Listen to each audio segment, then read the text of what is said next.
Hi everyone, কি অবস্থা সবার? এসেনশিয়াল ট্রেনিং অন স্কেচআপ এর উপরে অলরেডি ফার্স্ট ভিডিওটা আপনারা দেখে ফেলেছেন এন্ড ফার্স্ট ভিডিওতে টেমপ্লেট নিয়ে একটা প্রজেক্ট হলো শুরু করে ফেলেছেন। এখন কোন জিনিসটা আসলে আপনার জানা দরকার? আই নো যে আপনার টেমপ্লেট শুরু করার সাথে সাথে একটা ইন্টারফেস আপনাদের সামনে চলে এসেছে, রাইট? ওকে, সেকেন্ড ভিডিওটা কিন্তু আমাদের ঠিক স্কেচআপের ইন্টারফেসের উপরে।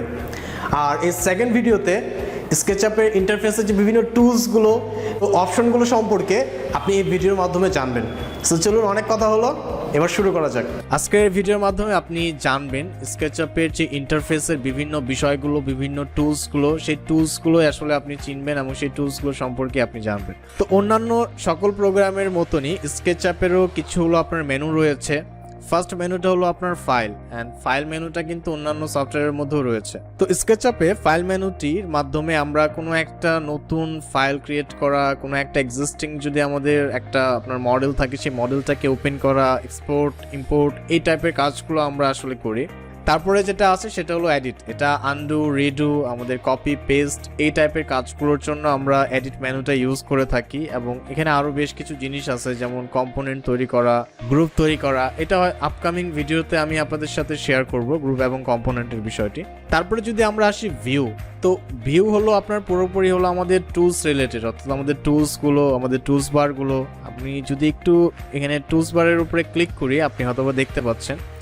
তো এখান থেকে আপনারা অনেক টুলস যদি এখান থেকে চেক করেন, জাস্ট এই ডায়লগ বক্সটার যে আপনার টিক মার্ক আছে, এই জায়গাগুলোতে যদি আপনারা একটু টিক দেন, তাহলে দেখবেন এখানে অনেক আপনার টুলস অ্যাড হয়ে গেছে, অনেক টুলস। এবং এই এক একটা টুলসের কিন্তু হলো কাজ এক এক রকম। তো আমি এখন আবার সবগুলো আনচেক করে দিচ্ছি। আর আরেকটা বিষয় বলে রাখি যে স্কেচআপের মধ্যে সব থেকে আপনার যেটা পপুলার টুলস, সেটা হলো আমাদের এই যে লার্জ টুল সেটটা। ঠিক এই যে এটা লার্জ টুল সেটটা, তো এটা হলো সব থেকে পপুলার, কেননা এটাতে কাজ করতে হলো সবাই স্বাচ্ছন্দ্য বোধ করে। তারপরে আসলে ক্যামেরা। আসলে ক্যামেরাটা আমাদেরকে হেল্প করে আমাদের যে একটা সিন, সেই সিনটাকে ক্যাপচার করে রাখা বা সেই সিনটাকে হলো সেট করে রাখা। এই কারণেই, এছাড়া আমাদের জুম, প্যান, এই সবগুলো বিষয় হলো আপনার ক্যামেরা মেনুর আন্ডারে হয়। ড্র এবং টুলস, ঠিক এখানে দেখেন আমার লার্জ টুল সেটে যে জিনিসগুলো আছে, যে টুলসগুলো এখানে আইকন আকারে আছে, এই সেম জিনিসগুলোই আপনার ড্র মেনু এবং টুলস মেনুতেই আছে। তো আমরা যখন স্কেচআপে কাজ করি, আমাদের আসলে ড্র মেনু এবং টুলস মেনুতে খুব কমই যাওয়া হয়, কেননা এখানে যে টুলসগুলো দেওয়া আছে সেগুলো আমরা ঠিক এই জায়গা থেকে আসলে অ্যাক্সেস করতে পারি। তারপরে আসলে হলো আপনার উইন্ডো। উইন্ডোর মাধ্যমে আপনার অনেকগুলো কাজ আপনি করতে পারবেন, যেমন আপনার মডেল ইনফো, আপনার মডেলের ইউনিটটাকে চেঞ্জ করে ফেলা। দেন আপনার হলো প্রিফারেন্স আছে, প্রিফারেন্সের মাধ্যমে কিবোর্ড শর্টকাট অ্যাড করা, ড্রয়িং করা, ফাইলস করা, ওয়ার্ক স্পেসটাকে রিসেট করা, এই টাইপের সবগুলো কাজ আপনারা ঠিক এই টুলস মেনুর আন্ডারে পেয়ে যাবেন। এছাড়াও একটা ইম্পর্টেন্ট বিষয়, আমার দেখেন সফটওয়্যারের ঠিক ডান পাশে এখানে একটা ডিফল্ট ট্রে নামে একটা অপশন আছে। তো আমি যদি উইন্ডোতে এসে ডিফল্ট ট্রেটা, এটাকে যদি হলো আমি হাইড করে ফেলি, আমার ডিফল্ট ট্রে কিন্তু এখান থেকে চলে যাবে। তো এটাকে আবার আনহাইড করার জন্য আপনাকে জাস্ট এখান থেকে শো ট্রে, এটার উপরে ক্লিক করতে হবে। আর এই ট্রেটাকে ড্র্যাগ করে আপনি যে কোনো পজিশনে রাখতে পারেন। আমি যখনই এটার উপরে লেফট বাটনটা চেপে ধরে রাখছি, তো দেখেন আমার এখানে কিছু অ্যারো আইকন দেখাচ্ছে, অ্যান্ড অ্যারো আইকনে রাখলেই আসলে আপনার কিন্তু ডিফল্ট ট্রেটা ঠিক ওই জায়গাতে সেট হয়ে যাবে। তো অবভিয়াসলি এটা আসলে একটা গুড ওয়ে না কাজ করার। আমাদের ডিফল্ট ট্রে এখানে থাকলে আমরা কিন্তু আমাদের মডেল স্পেসে খুব কমই জায়গা পাবো। তো এটাকে আমি আবার ড্র্যাগ করে নিয়ে আসে জাস্ট সিম্পলি আমি এই অ্যারোর উপরে ছেড়ে দেবো, তাহলে আমার এটা এখানে কি হবে, সেট হয়ে যাবে।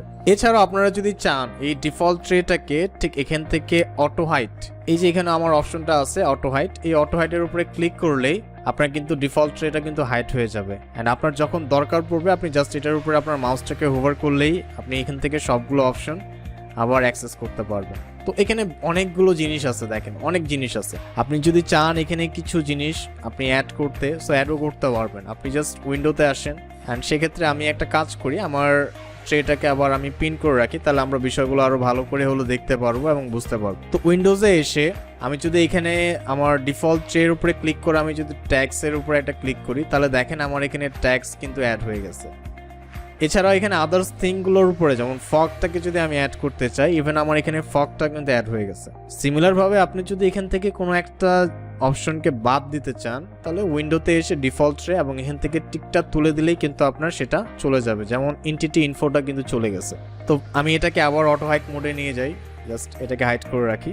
এছাড়াও আমরা যদি যখন কোনো একটা টুলস অ্যাক্টিভ করব, যেমন ধরেন আমি লাইন টুলটাকে অ্যাক্টিভ করলাম, এখানে একটু খেয়াল করেন আমার ঠিক নিচে যে একটা স্ট্যাটাস দেওয়া আছে যে সিলেক্ট স্টার্ট পয়েন্ট, ঠিক আমি যদি আমার টুলটাকে আমি চেঞ্জ করে ফেলি, যেমন আমি যদি ইরেজারে চলে আসি, এখানে কিন্তু লেখাটা দেখেন আমাকে কিন্তু সে আসলে ডাইরেকশন দিচ্ছে যে এই টুলসটা দিয়ে আমাকে পরবর্তীতে কি কাজ করতে হবে।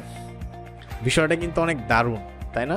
আর ফাইনালি আমরা যদি এখানে দেখি যে মেজারমেন্ট, যেমন আমরা অটোক্যাডে লিখি না আপনার হলো 2 ফিট 4 ইঞ্চি, বা আমাদের কোনো একটা অবজেক্টকে যখন আমরা 3D অবজেক্টকে আমরা যখন আপনার প্রেসফুল করি বা এক্সট্রুড করি, সেটার হাইটটা আমাদেরকে দিতে হয়, সেটার উইডথটা দিতে হতে পারে, লেন্থটা দিতে হতে পারে।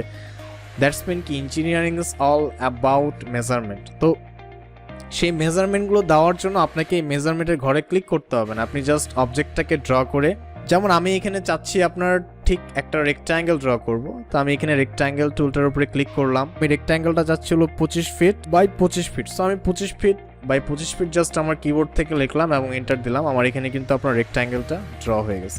এটাই ছিল আসলে আমাদের যে স্কেচআপের যে ইন্টারফেস, সেই ইন্টারফেস নিয়ে আজকে ভিডিওটি। আই থিঙ্ক এই ভিডিওটি আপনি বুঝতে পেরেছেন, আর ভিডিওটি কেমন লাগলো এটা কাইন্ডলি একটু কমেন্ট করে জানাবেন। তো ধন্যবাদ এবং নেক্সট ভিডিওটা দেখার আমন্ত্রণ রইল। আজকের মতো এই পর্যন্তই। আসসালামু আলাইকুম, আল্লাহ হাফেজ সবাইকে।